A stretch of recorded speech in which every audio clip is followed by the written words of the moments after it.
We're good.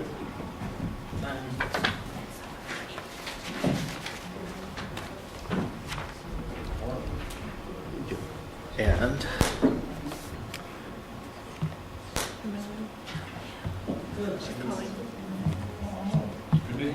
No, she is. Yeah. King brass with the audio sound. Huh? King brass with the audio. There's a reason you're not a detective, maybe. For sure. Maybe Troy would hire you for $25,000. Yes. Sorry. Sorry, Troy. Oh, nothing.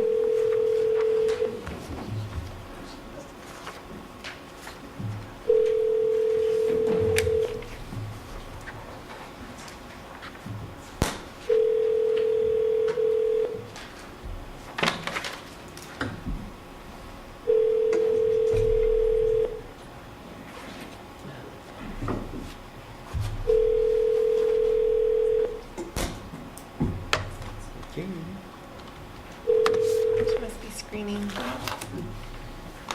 Please leave your message for.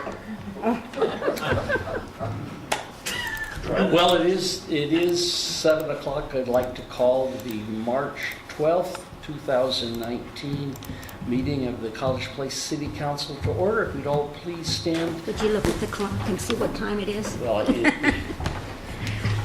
Mr. Cleveland, would you please lead our Pledge of Allegiance? Pledge allegiance to the flag of the United States of America and to the republic for which it stands, one nation, under God, indivisible, with liberty and justice for all. To see a Yes. prayer? Ms. Nijhagen's going to lead our invocation. Dear Heavenly Father, we're thankful that we can come to the business of the city.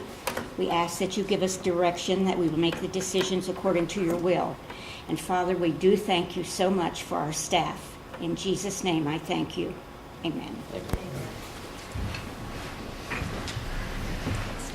So it is now time for public comment. Anybody wishing to address the College Place City Council on items not on the agenda, you'd step to the podium, state your name and address.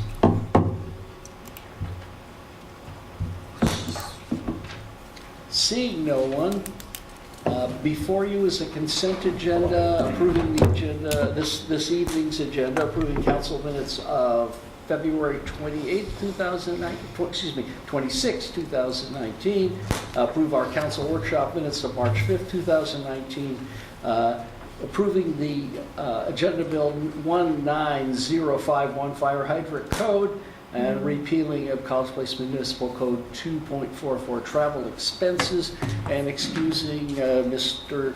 Bobbitt as he is ill. Is there a motion? It's been moved by Mr. Peterson. Second. Seconded by Ms. Nijhagen. All in favor, please signify by saying aye. Aye. Opposed, same sign. Motion passes unanimously. Mr. Rizzatello, you have a presentation, 2019 Summer Recreation Program Activities.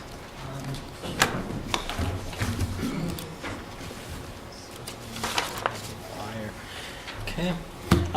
So just want to share this with council. This will go out with the next utility newsletter, but this is going to showcase all the various rec programs for youth and College Place this summer. So you may recall at the end of 2018, you all authorized a contract with United Way of Walla Walla County. They're giving quite a bit of money, and we gave a $5,000 match to that. So Campfire will be held this year over at Kiwanis Park. Difference is, instead of it just going July and part of August, it'll go the entire summer. And it'll be themed just like the Walla Walla one. College Place families do get a discount, and then also families who aren't from College Place can participate, but they have to pay the market rate, much like you would pay over in Walla Walla. Also, YWCA, they're going to bring back the Fun Factory program at Kiwanis Park, and it's free, and they'll be on Friday mornings. There's also an art program in next page. And then Blue Mountain Land Trust is doing a Nature Kids program, and then the Sweets is having a baseball camp at fairly low cost, and there's a map of where everything originates out of. So this will go in the mail for next month, but we're just trying to make sure that this is out early, because last year, since it was a pilot, went out a little later, and because of that, attendance was still good, but we believe we could get more, so it's going out earlier. So that's just an overview of the flyer and what's going on this summer. Questions for Mr. Rizzatello? Are these Yes, Sherman. the same costs that they were last year? The campfire one is a slight bit more, mainly because it's going all summer and it's going all day. It was abbreviated last summer, so it's actually more services this year. Ms. Sherman? Are there options for people who can't afford that? Are there resources? Yeah. There are scholarships that Campfire offers and the other organizations. So And Once again, once more onto the breach, dear friends.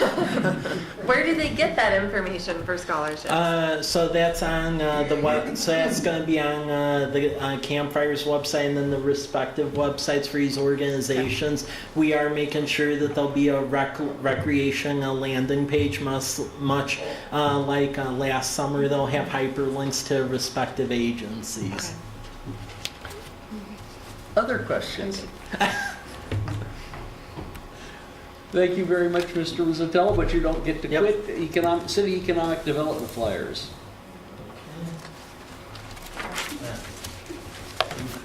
Click on just click on the Myra Road one, and then we'll go.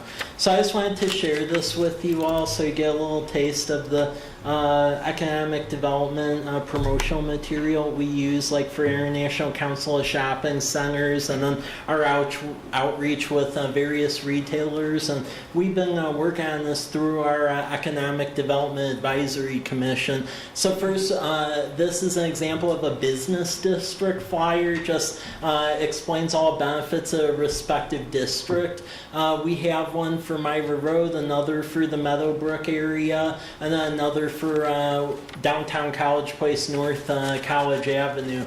So this one has a little summary of everything, and then the various data points that one uses to make a decision, such as current population, estimated population in 5 years, the household income in the 5-year increments, the home value, and then the age. And then down here is a retail gap, essentially showing how much in sales can be yielded essentially by additional stores in these categories locating into the area. And then the factor, anything around 100 means that the area is primed for growth in that sector. Anything below 40 means not so much. But that's an example of what the retail gap is.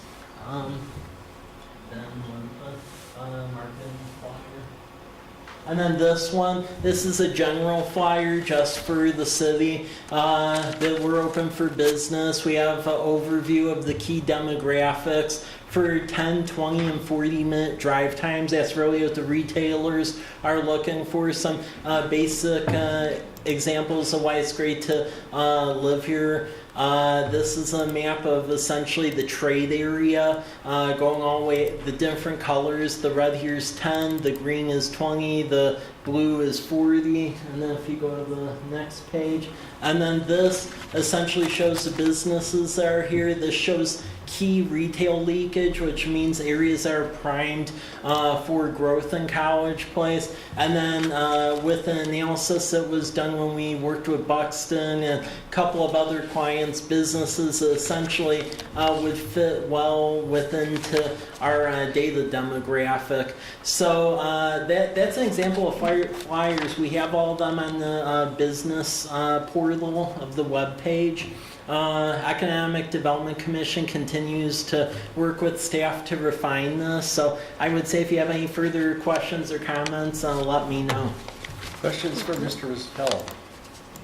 And you're going to be taking these to the International Shopping Center Yep, and I shared with Heather because she has potential client that's looking at the area. But what we use to relay the information to prospective clients is that we have a flash drive that has all the information in one nice place to give to folks. They have like the seal on it, so it's in the logo, so it's easily defined.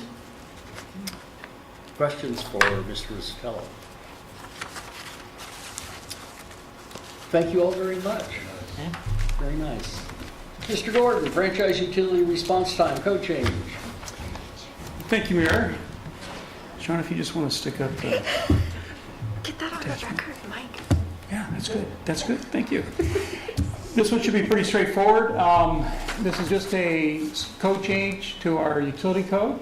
Back in 2017, we adopted a utility code. One of the pieces that we put in there was a requirement that our utilities, our franchise utilities, including BDI, would get back to us on any plan reviews within 10 days, 10 working days. And that came out of the CARS project because we were not getting appropriate responses in a good enough time. So we said, give us 10 working days, we'll give it to you, we got to get it back in enough time. Since then, we've decided, and part of that too is that when we have a development that goes out and they do a project and they have a set of plans, we make the franchise utilities look at those plans and sign off and say they're okay, just so everybody's on the same page. But 10 days is a long time in some of the development world's schedules. And so what we're doing is reducing that, or we'd like to reduce that 10 days for response to come back to us and sign off on plans and approve them down to 5 days. With that said, we have language in there that allows them to say, hey, that's too fast, we need more time, which we can grant. And then we also have an exception in there for NOAANET, because they're not really a provider in the area. They have some main trunk lines that go through, but they're not engaged in the everyday activity of making developments happen. So we allow them not to come in and actually look and sign. They can just send us an email. But we really do want to make sure, and we found it pretty effective, for these folks to come in, look at the plans, and actually ink the drawings and say, yes, I've seen them. So if there's an issue out in the field, they've already seen it. And then they need to be able to answer why things have changed. So this just changes the time from 10 days to 5 days for response time on plans that we submit to them or our developers do. Questions for Mr. Gordon?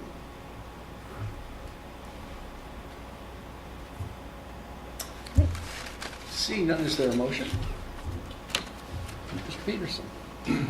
Motion to approve ordinance number 19-011, adopting proposed code changes, reducing franchise utility plan review and approval times, and clarifying responsibilities for non-responsiveness. I'll second.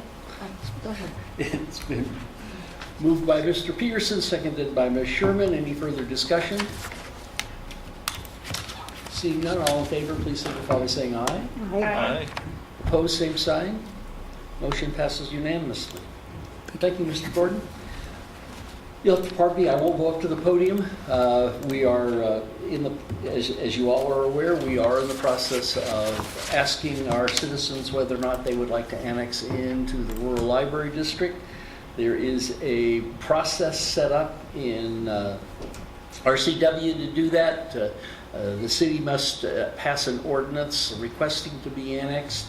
That goes to the rural library district, who will accede to that. We pass that on to the county commissioners, who then get involved in scheduling an election.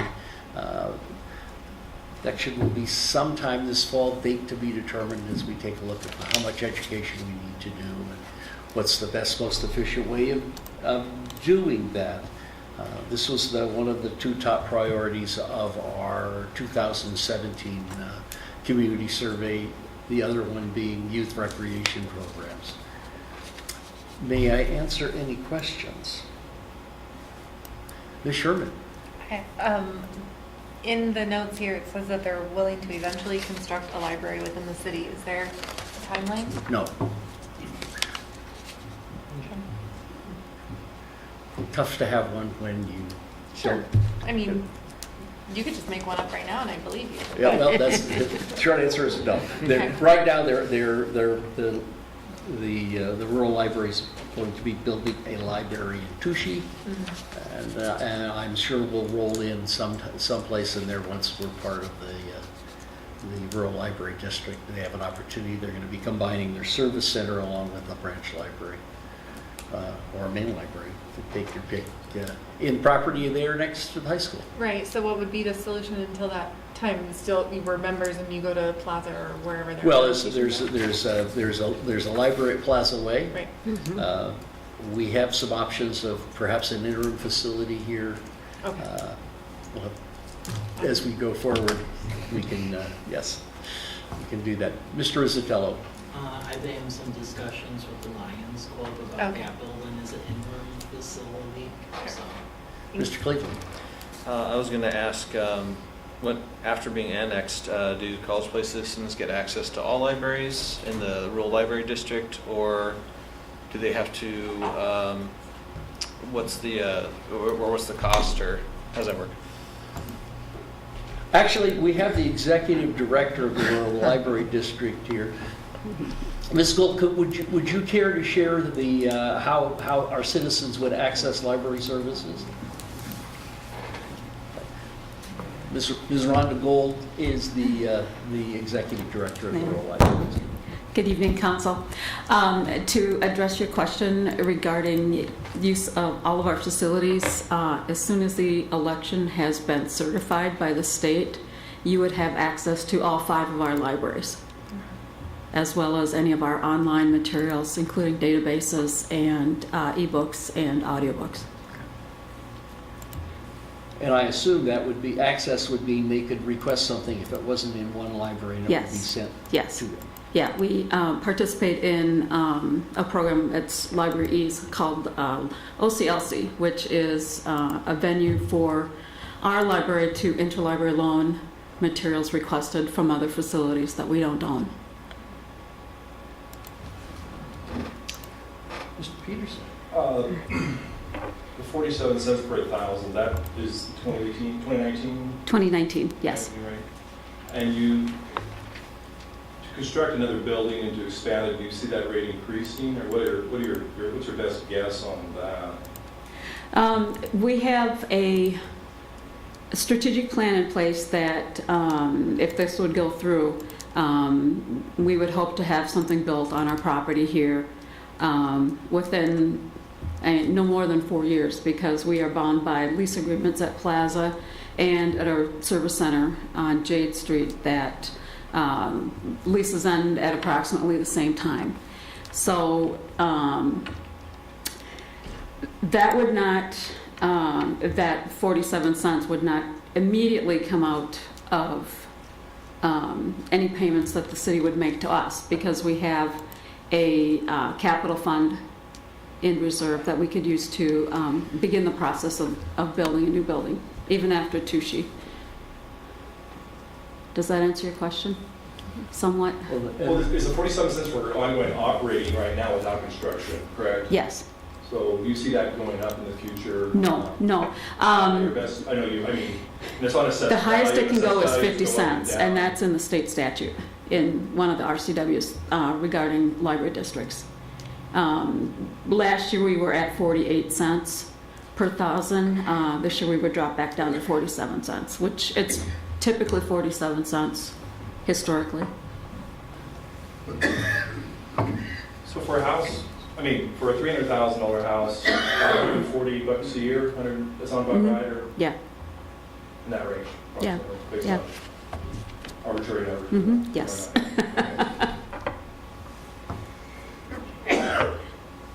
Other questions? Thank you, Ms. All right, thank you. Is there a motion? I will motion to adopt ordinance number 19-012, which requests the Walla Walla County Rural Library District to annex the city of College Place and the Walla Walla County Board of County Commissioners to conduct a vote for the annexation. Second. It's been moved by Mr. Cleveland, seconded by Ms. Nyhagen. Any further discussion? Seeing none, all in favor, please signify by saying aye. Aye. Opposed, same sign. Aye. So we have Mr. Cleveland, Ms. Sherman, Ms. Nyhagen, positive, Mr. Peterson, negative.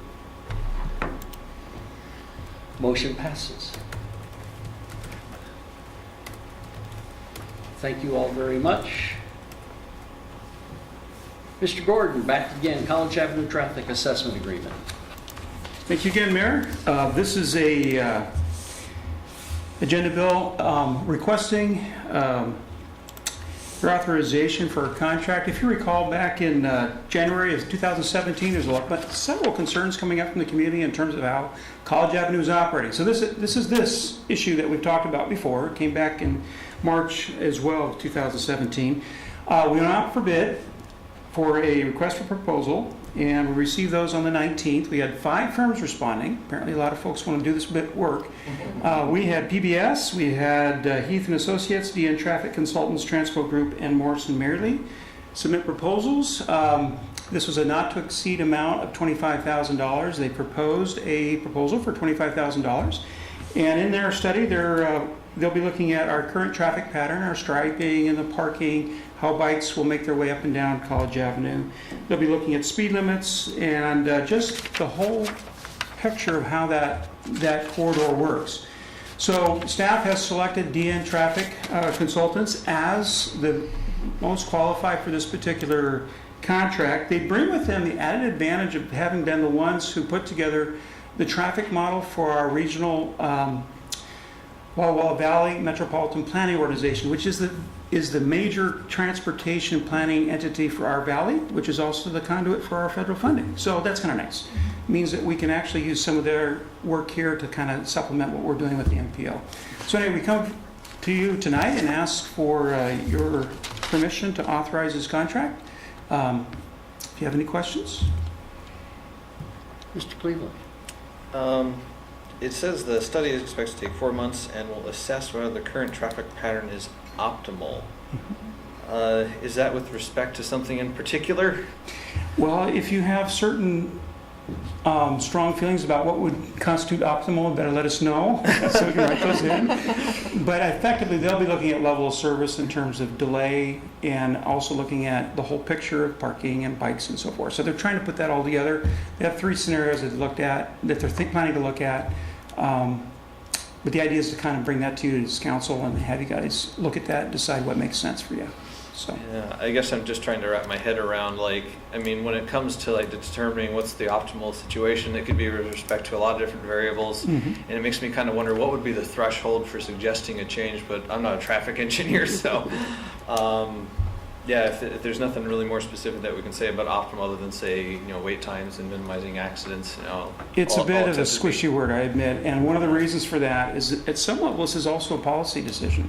It's a decision that has to do with how you want that street to operate and what your priorities are as a community.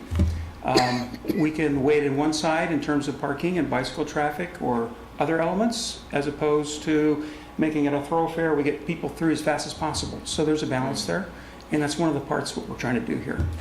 Give you folks a sense, council, a sense of what you want, how you want that to operate, what makes best sense for the community. So what kind of data would you be getting back? Well, they'll be doing traffic counts. They'll be looking at how much traffic we are having in all the side streets. Then they'll be doing modeling to determine if you were to get rid of those left turn lanes, how much longer or how much shorter are the wait times on the side streets. What kind of congestion are we looking at? So they take that in the model and they kind of give you a picture of, you make this change, this is what happens. So, Mr. Peterson. Follow up on Councilman Cleveland's comments. You use the word assessment, and it may be assessed here very similar, but would this be a case of them taking public comment or requesting a time when there could be public comment other than at the council? And my point, I guess, is that many of us have lived with, this improvement, and we have some observations, not just necessarily turning lanes, but other suggestions, just as a point of information and observation. We would have that possibility to communicate with them on that? I think there's that possibility. Right now, I don't think we anticipated a public outreach per se, but that's something we could talk to them as we move through the process. More of a casual, ad hoc. Yeah. And also, they're open to input that you as council members have, and obviously we could put stuff up on the website and invite inquiries through our newsletter and so forth. So there's ways to get that in, I think. Thank you. Other questions for Mr. Gordon? Is there a motion? To authorize the mayor or city administrator to execute the College Avenue Traffic Assessment Agreement with DN Traffic Consultants Incorporated. I'll second. It's been moved by Ms. Nyhick and seconded by Ms. Sherman. Any further discussion? Seeing none, all in favor, please signify by saying aye. Aye. Opposed, same sign. Motion passes unanimously. Mr. Rizzatello, Utilities and Transportation Advisory Commission. Thank you, Mayor. This was discussed at the workshop, and this would just be a citizen advisory commission pertaining to our utility system. So water, wastewater, stormwater policy, and then also transportation network. To add a point of clarity, the council member Selby had, I added in the edit short range, and that denotes short range transportation issues since planning commission deals with long range issues or stuff in the future. And this would have 5 folks on it. 4 of them would be utility customers. 1 of them would be Wall University, someone representing them because they are active with wastewater, their wastewater customer, storm, transportation, and some buildings, water. The one point that the mayor and I were thinking about upon further clarification when we were discussing about whether to add to council member to it or not is to stick with the residents, just because the advisory commissions will work on having the commission chair essentially give a year in synopsis to this body, but to keep all of them the same, we reverted it to where it just has the citizens on it. Questions for Mr. Rizzatello?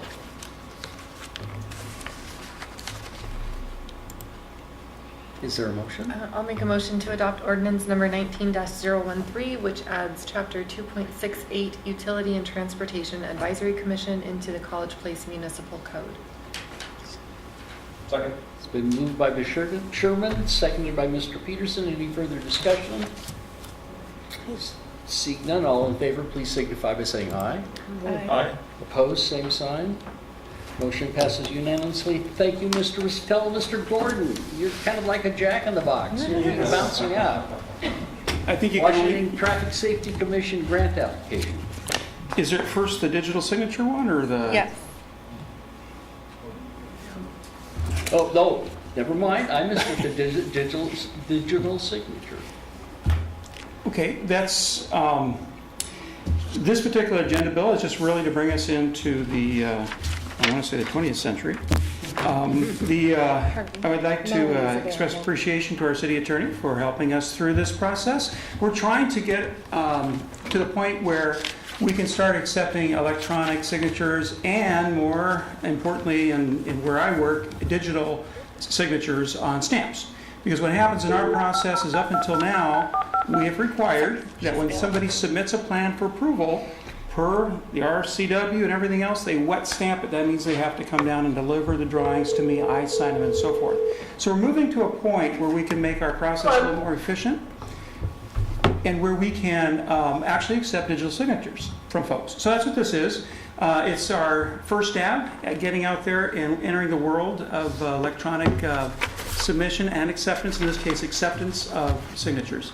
I think it's pretty clear what we have in front of us here. Really, there are some requirements. Basically, they want to make sure that when somebody digitally seals something, it can be tracked, and if somebody changes that document, that can be told that the person signing it is the person signing it, and then you can tell that they have a secure encryption key. There's a number of things there that we've listed that really come out of regulations and actual guidance from, in this case, the Board of Engineering. So with that, if you have questions, I'd be happy to answer any that you might have. Questions for Mr. Gordon? Mr. Peterson? I move to approve resolution 19-012, allowing the city to accept digital signatures, seals, and stamps in conducting official business. It's been moved by Mr. Peterson, seconded by Mr. Cleveland. Any further discussion? Seeing none, all in favor, please signify by saying aye. Aye. Opposed, same sign. Motion passes unanimously.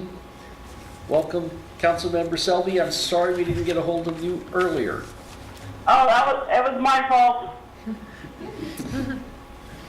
Mr. Gordon, now you can go to Agenda Bill 19062, 2019 Washington Traffic Safety Commission grant application. Thank you, Mayor. Any other normal human being could have switched, but I'm an engineer, so I'm very linear. So I got to do one thing at a time. One of those things we really appreciate. So in any event, this particular agenda bill is requesting authorization for staff to apply for money. And we know usually that's a popular agenda bill, so I would like to recognize our city administrator for identifying and locating this particular grant opportunity.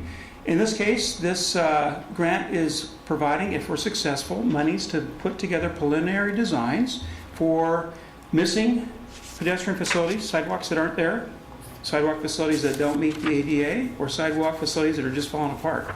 And really, it's structured to try and provide and supplement facilities for kids going to school. So we have, in fact, we have our engineering technician right now, stormwater engineering tech, working on starting the process of putting together an application for that. We think we can be successful in this. We think that we can come up with some preliminary designs that we can then use in our grant applications to actually get construction monies. So this isn't for construction, this is for preliminary design. But in the process, we're putting together a plan for how we can go ahead and fix our sidewalks, especially those that are closer to the schools. So with that, if you have any questions, I'd be happy to answer them. Questions for Mr. Gordon? Mr. Cleveland? I'll motion to authorize staff to submit an application for WTSC funding. Second. It's been moved by Mr. Cleveland, seconded by Ms. Nyhagen. Any further discussion? Seeing none, all in favor, please signify by saying aye. Aye. Opposed, same sign. Motion passes unanimously. Thank you very much, Mr. Gordon. Mr. Mizzatello, authorize city administrator sign letter of intent for College Place 80-acre DNR property.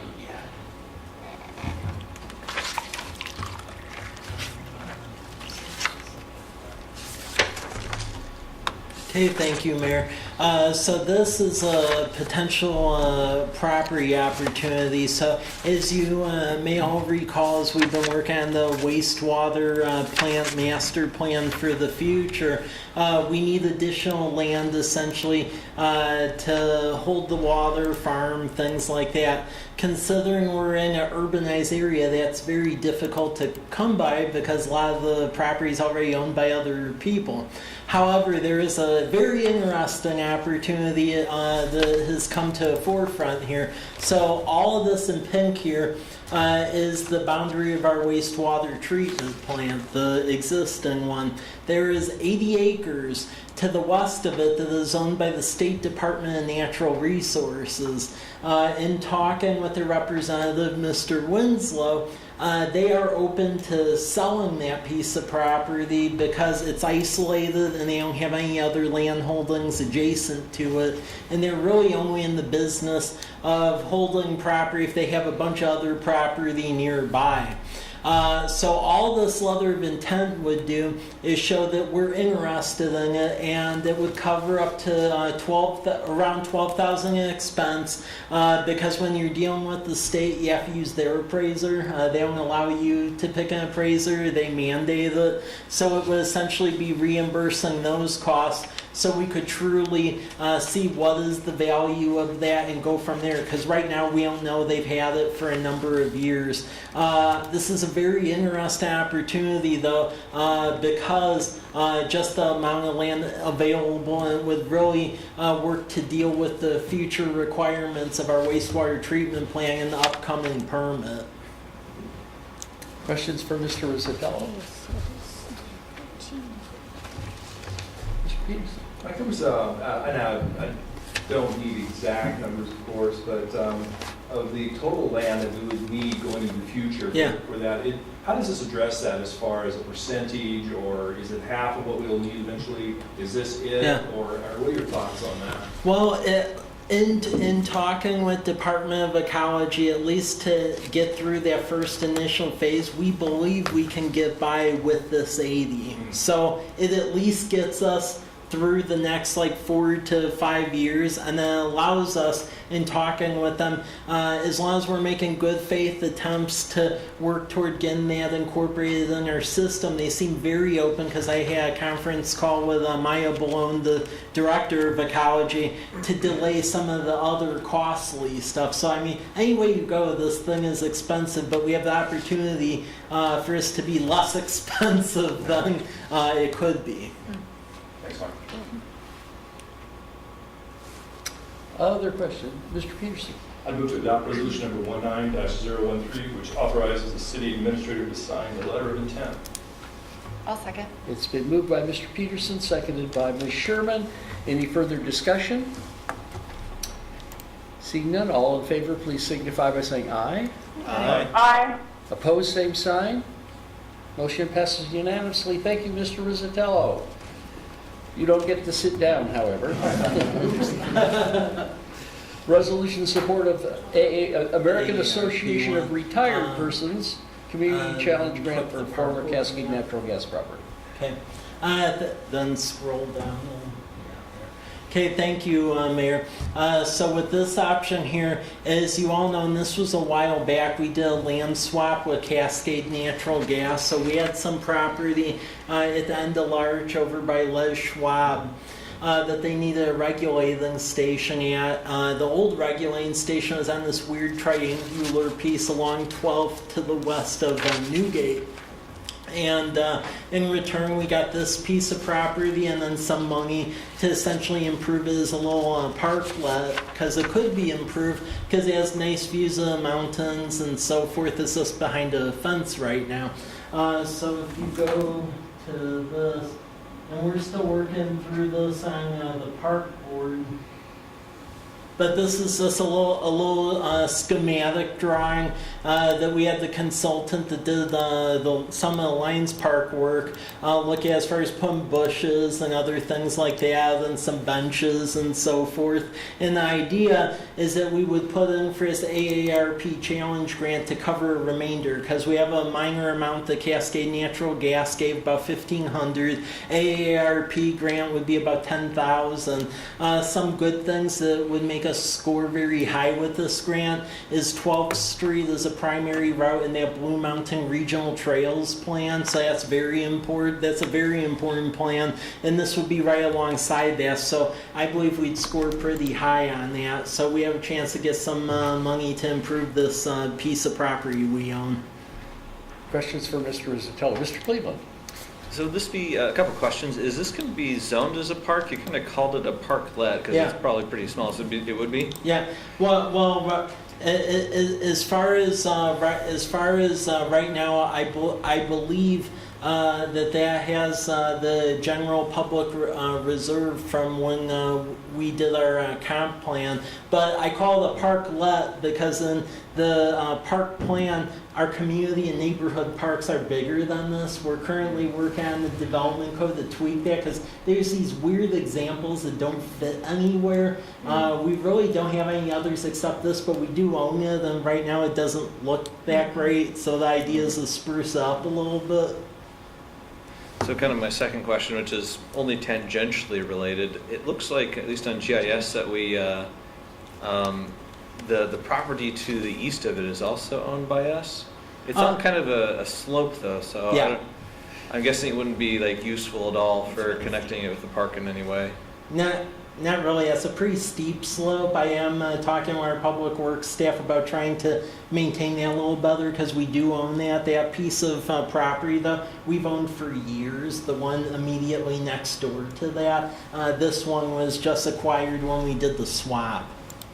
Actually, it's not a steep slope, it's a cliff. Yeah. It has a view. Well, yeah, that was my question. I'm assuming from this is really Yeah. early on, but we do something to get rid of the ugly fence so that people can enjoy the view. Well, that's the idea, and we're going to be working to really hone in this vision at the future park board meetings. The thing is, I just found out about this grant and it's due in about 2.5 weeks, so we're trying to make do and do that. Well, kind of a third part here is, it seems like, at least in one of our discussions recently, we talked about how, there's a certain amount of like parkland that we want to like ultimately have available as a percentage, and I think we're below that. Would there be any, at least benefit on paper of integrating that land to as part of a park, even if it's like maybe just kind of more natural? I mean, there'd be a minor benefit, but the thing is, this is under 1/4 of an acre, so I mean, in the scheme of things, we're still substantially under park, so it's not going to mean that much. I do think it means quite a bit to that corridor, though, because right now it's a gravel lot with the top part of an old gas pipe and a no parking sign on it, so. That occasionally has cars parked there for long periods of time. Yeah. Yep. Ms. Sherman? No. I'm going to make a motion to adopt resolution number 19-014, which authorizes and supports an application to AARP for the Community Challenge Grant. Second. It's been moved by Ms. Sherman, seconded by Mr. Cleveland. Any further discussion? Seeing none, all in favor, please signify by saying aye. Aye. Aye. Opposed, same sign. Motion passes unanimously. Thank you very much, Mr. Rizzatello. Ms. Kilgore, transfer to cover final cars payment to Scout Lake. Good evening. Okay, so this payment has been long awaited. We had a final payment due of $230,485. I am asking for a transfer from the current expense fund to the CARS project fund to cover the remainder of that payment that we don't have available in the CARS fund. When we adopted our budget for 2019, I knew that we were going to need to make a transfer of some amount, but I didn't know where it was going to land. So I believe that the maximum that we would need to transfer is $120,000. That is likely to be less once we figure out exactly what we owe Scout Lake, because there's kind of a little bit of a dispute going on there right now.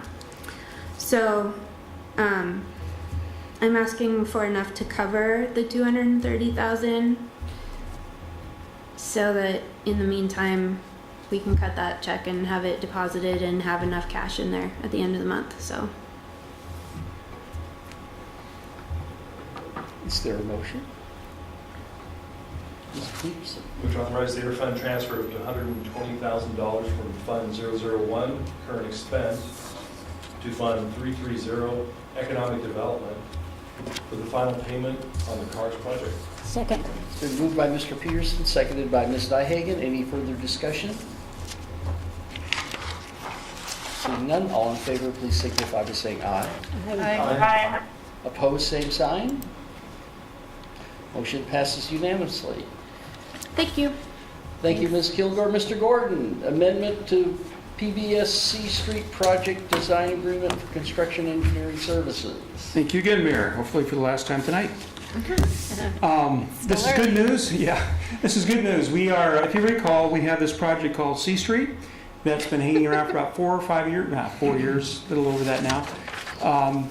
And we're getting to a point where we're actually starting to see the light at the end of the tunnel, or else the pavement on the road. If you recall, we authorized PBS to be our design engineer on that project, and they have been working on that, and then there's been a period of time now where we weren't able to get funding, and now we have the funding. Back on January 22nd, you gave staff authority to go out and advertise for this project. We've done that, or we're going to be doing that shortly. But as a part of that, we need assistance from PBS, the design consultant, to continue their efforts through the construction project. We call it construction engineering. They're the ones who do the inspection. They're the ones who take the paperwork, the ones who basically oversee the project on our behalf. So what this amendment does is it takes their current contract and amends it to include that extra construction engineering effort. It was originally a line item in their original agreement with us, to be negotiated later if we so desired, and staff is recommending we do that. In addition to that, in order to get this project up to speed, and there were a lot of questions because actually we've got 3 projects that are kind of joined at the hip. We got C Street, we got Damson, we got Cedar. And we didn't know for sure which ones of those were going to go and weren't. And so we've had to do some refinement in the design. Also, WashDOT has gone through a new design iteration, which means they have to update all their plans every time. So we've done all that work, and there's a little bit of extra work in addition to just the construction engineering we're asking for. That comes out to that $34,561.12. So both of those elements are in this amendment, and we're asking council to authorize the mayor or the city administrator to execute this amendment with PBS. Questions for Mr. Gordon?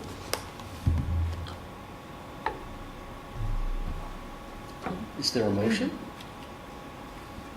Okay, I will do it. To authorize the mayor or city administrator to execute an amendment to the PBS C Street engineering contract for recent staff authorized design services and construction engineering services for $300,566.12 plus a 10% contingency, $30,056.61, for a total supplemental not to exceed authorization of $330,622.73. It's been moved by Ms. Nyhagen, seconded by Ms. Sherman. Any further discussion? Seeing none, all in favor, please signify by saying aye. Aye. Opposed, same sign. Motion passes unanimously. That ends the agenda items for this evening. Is there a motion to adjourn? It's been moved by Ms. Sherman. And I would move that we change the clock. We will be doing that. Although we're really efficient, we're finishing before we start. Before we started, that's true. We are That adjourned. says a lot for the mayor. You And can't tell staff. time. Bless Apparently his we heart. move so fast, we arrived before